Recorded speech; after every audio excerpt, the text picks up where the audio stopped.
آگے بھائی کہتے ہیں دوسرا سوال یہ ہے کہ نمازیوں کے آگے سے گزرنا مکہ مدینہ میں کیا اس کا گناہ ہوگا؟ کیوں میرے بھائیو؟ پاکستان انڈیا میں تو بھائی نے مان لیا کہ گناہ ہوگا، نمازی کے آگے سے گزریں گے، تو مکہ مدینہ میں گناہ ہوگا کہ نہیں ہوگا؟ جی تو نبی علیہ السلام نے جب بتایا تھا کہ نمازی کے آگے سے گزرے تو گناہ ہے، وہ پاکستان کے لیے بتایا تھا کہ انڈیا کے لیے بتایا تھا؟ جی اور کہاں کھڑے ہو کے بتایا تھا آپ نے؟ اسی مکہ مدینہ کی باتیں ہیں، اور یہاں آپ چاہتے ہیں کہ یہ حدیث ختم ہو جائے۔ سب سے پہلے یہیں پہ حدیث فٹ ہوگی۔ تو میرے بھائیوں اس لیے کسی صحیح حدیث میں یہ نہیں آیا کہ مکہ مدینہ میں نمازیوں کے سامنے سے گزر سکتے ہو، کوئی ایسی بات نہیں ہے۔ اور اس سلسلے میں کچھ فرائض نمازی کے ہیں اور کچھ ہمارے ہیں۔ نمازی کو چاہیے پہلے نمبر پہ کہ راستے میں کھڑے ہو کے نماز نہ پڑھے، جہاں لوگ طواف کرتے ہیں وہاں پہ نماز نہ پڑھے۔ اگر آپ راستے میں کھڑے ہوں گے، طواف والی جگہ پہ کھڑے ہوں گے، تو پھر لوگ آپ کی نماز کا کیسے احترام کریں؟ آپ نے غلط جگہ کا انتخاب کیا ہے، صحیح جگہ کا انتخاب کریں۔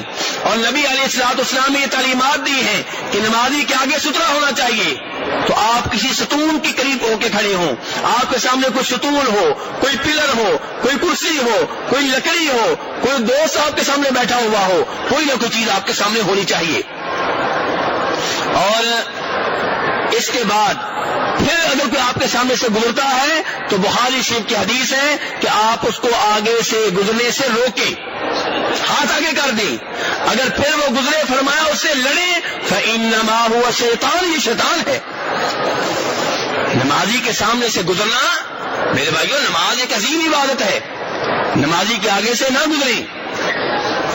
تو اس لیے میرے بھائیوں نبی علیہ السلام فرماتے ہیں بخاری شریف کی حدیث میں کہ اگر نمازی کے سامنے سے گزرنے والے کو معلوم ہو جائے کہ نمازی کے آگے سے گزرنا کتنا بڑا جرم ہے، تو وہ 40 دن کھڑا رہے یا 40 ہفتے کھڑا رہے یا 40 مہینے انتظار کرتا رہے، لیکن نمازی کے آگے سے گزرنے کی ضرورت نہ کرے۔ تو اس لیے میرے بھائیوں نمازی کے آگے سے گزرنا نہیں چاہیے۔ آگے بھائی کا سوال ہے، کیا حیض والی عورت مسجد نبوی میں آ سکتی ہے؟ ہاں جی میرے بھائیوں، جی نہیں آنا چاہیے میرے بھائیوں، نہیں آنا چاہیے، نہ پاکستان انڈیا کی مسجد میں اور نہ مسجد نبوی اور بیت اللہ مسجد حرام میں۔ تو یہاں آگے آنے سے اجتناب کرنا چاہیے۔ یہ بھائی نے سوال کیا اور بصوم غد نویتم من شہر رمضان، تو یہ بتا چکا ہوں میرے بھائیوں کہ نیت جو ہوتی ہے رمضان روزے کی ہو یا نماز کی ہو، وہ دل سے ہوتی ہے۔ زبان سے ایسے الفاظ ادا کرنا جنہیں نیت کے الفاظ کہا جاتا ہے، یہ نبی علیہ الصلوۃ والسلام سے ثابت نہیں ہے، آپ کے صحابہ کرام سے ثابت نہیں ہے، 4 اماموں میں سے کسی امام سے ثابت نہیں ہے، شیخ عبد القادر جیلانی رحمہ اللہ سے ثابت نہیں ہے۔ اس لیے آپ بھی نیت دل سے کریں جیسے وہ دل سے کیا کرتے تھے۔ اور دل سے کیا ہے کہ دل میں آپ کو پتہ ہونا چاہیے کہ میں آج روزہ رکھ رہا ہوں، آج میرا روزہ ہے، ابھی میں نماز پڑھنے لگا ہوں، زور کی ہے یا اثر کی ہے، 4 رکعتیں ہیں یا 2 ہیں، نفل ہیں یا فرض ہیں، یہ آپ کو معلوم ہونا چاہیے دل میں، اسی کا نام نیت ہے۔ بھائی کہتے ہیں مکروہ اوقات میں تحیت المسجد کے نفل ادا کر سکتے ہیں یا نہیں؟ کل میں نے یہ مسئلہ بڑی تفصیل سے بیان کیا تھا، تو آج اشارہ ہی کروں گا کہ میرے بھائی نبی علیہ الصلوۃ والسلام فرماتے ہیں، بخاری شریف کی حدیث ہے کہ جب بھی تم میں سے کوئی مسجد میں آئے تو 2 رکعتیں پڑھے بغیر نہ بیٹھے۔ اور میں نے بتایا تھا کہ یہ وہ سنت ہے، یہ وہ نبی علیہ الصلوۃ والسلام کی تعلیمات ہیں جن کے اوپر الحمدللہ سعودیہ میں عمل ہوتا ہے، اور پاک و ہند میں اس معاملے میں سب لوگ عمل نہیں کرتے، بہت کم لوگ ہیں جو اس حدیث کے اوپر عمل کرتے ہیں۔ تو میرے بھائی آپ یہ عزم کریں کہ آئندہ جب بھی مسجد میں جاؤں گا نماز پڑھے بغیر نہیں بیٹھوں گا۔ اگر فرض نماز ہے تو وہ پڑھ لیں، سنتے ہیں تو وہ پڑھ لیں، وطر ہے تو وہ پڑھ لیں، اگر کوئی اور نماز نہیں ہے تو پھر آپ تحیت المسجد کے نام پہ 2 رکعتیں پڑھ کے بیٹھیں۔ اب آپ نے حدیث میں کہا ہے کہ جب بھی تم میں سے کوئی مسجد میں آئے، جب بھی تم میں سے کوئی مسجد میں آئے، اور دوسری طرف وہ حدیث ہے جس میں کہا گیا کہ عصر کے بعد نماز نہیں پڑھنی، فجر کے بعد نماز نہیں پڑھنی۔ اب کیا مکروہ اوقات میں تحیۃ المسجد ادا کریں گے یا ادا نہیں کریں گے؟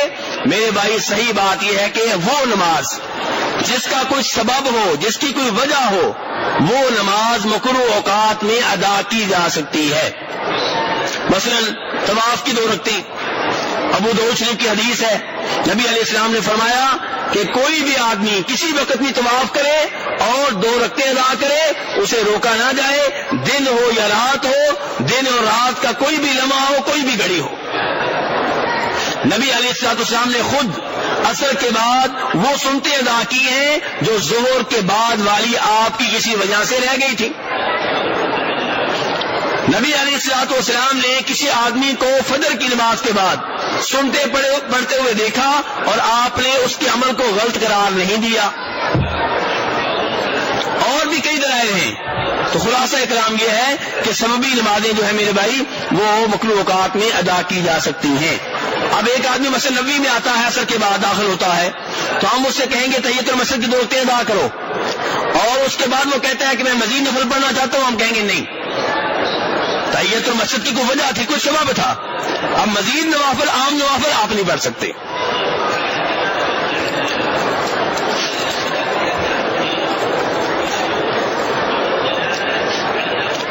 بھائی کہتے ہیں عمرے زیادہ کرنے چاہیے یا طواف؟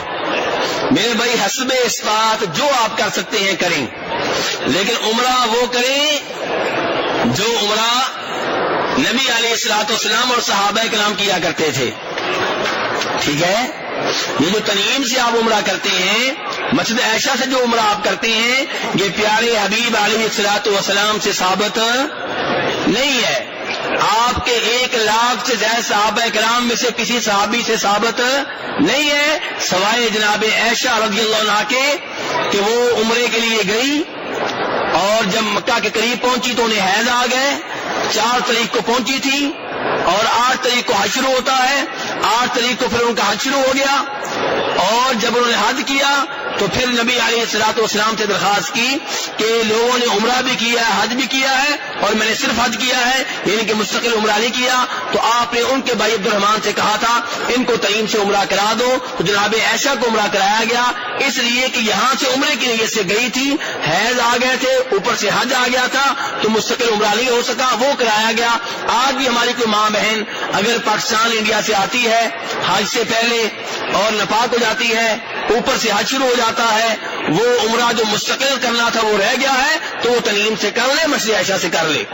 لیکن ایک آدمی جس نے مکہ پہنچ کے عمرہ کر لیا ہے، وہ بار بار تنعیم سے آ کے مسجد عائشہ سے آ کے عمرے کرے، ایسا کچھ صحابہ کرام نے نہیں کیا۔ پیارے حبیب علیہ الصلوۃ والسلام نے اپنی پوری زندگی میں کتنے عمرے کیے ہیں؟ 4 عمرے کیے ہیں، اور کتنے سفروں میں؟ 4 سفروں میں۔ اگر ایک سفر میں مکہ میں رہ کے بار بار عمرے کرنا ٹھیک ہوتا تو نبی علیہ الصلوۃ والسلام کے عمرے 4 نہ ہوتے، 400 ہوتے۔ نبی علیہ الصلوۃ والسلام نفل پڑھنے میں ہم سے کہیں آگے ہیں، صدقہ خیرات کرنے میں ہم سے آگے ہیں، تلاوت کرنے میں ہم سے آگے ہیں، عمرے میں آپ کیسے پیچھے رہ گئے؟ تو اس لیے جو بھائی پاکستان انڈیا سے آتے ہیں وہ مکہ میں پہنچ کے ایک عمرہ کریں، جب مدینہ آئیں پھر مکہ جائیں، پھر عمرہ کر لیں، کیونکہ مکہ کا نیا سفر ہے۔ ایسے اگر مکہ سے آپ کو کہیں اور جانا پڑ گیا کسی سے ملنے کے لیے، طائف، جدہ، ریاض، آپ واپس مکہ آتے ہیں پھر عمرہ کر لیں، لیکن مکہ میں رہ کے بار بار عمرے کرنا یہ نبی علیہ الصلوۃ والسلام سے ثابت نہیں ہے۔ اسی لیے حافظ ابن قیم رحمہ اللہ، جن کی سیرت کی مشہور و معروف کتاب ہے زاد المعاد، سیرت کی عظیم الشان عربی میں کتاب ہے، اس میں لکھتے ہیں کہ نبی علیہ الصلوۃ والسلام کبھی بھی مکہ سے اس لیے باہر نہیں نکلے کہ میں ایک عمرہ اور کر لوں۔ تو اس لیے میرے بھائی اگر آپ وہ عمرہ جو بنتا ہے وہ کرتے ہیں تو بہت اچھی بات ہے، ورنہ آپ مکہ میں رہ کے بار بار طواف کرتے رہیں، طواف کا بہت ثواب ہے۔ نبی علیہ السلام نے فرمایا جو بیت اللہ کے 7 چکر کاٹے، 7 مرتبہ گھومے اس کے ارد گرد اور پھر 2 رکعتیں ادا کرے، فرمایا اس کو ایسے ہی ثواب ملے گا جیسے اس نے اللہ کی راہ میں ایک غلام کو آزاد کیا ہے۔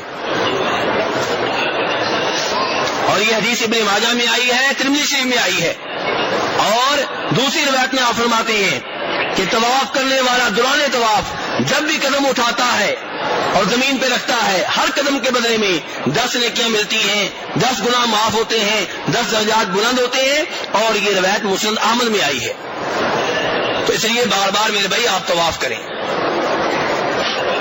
بھائی کا دوسرا سوال یہ ہے کہ مدینہ سے واپسی پر دوسرا عمرہ کرنے کے بعد سر کے بال دوبارہ منڈوانے چاہیے یا نہیں؟ میرے بھائی جب بھی آپ عمرہ کریں گے، ہر عمرے کے بعد آپ نے پورے سر کے بال یا منڈوانے ہیں یا کٹوانے ہیں۔ منڈوائیں گے زیادہ ثواب ہے، کٹوائیں گے اس میں بھی ثواب ہے لیکن ذرا کم ہے، لیکن پورے سر کے بال آپ ہر عمرے کے بعد یا منڈوائیں گے یا کٹوائیں گے۔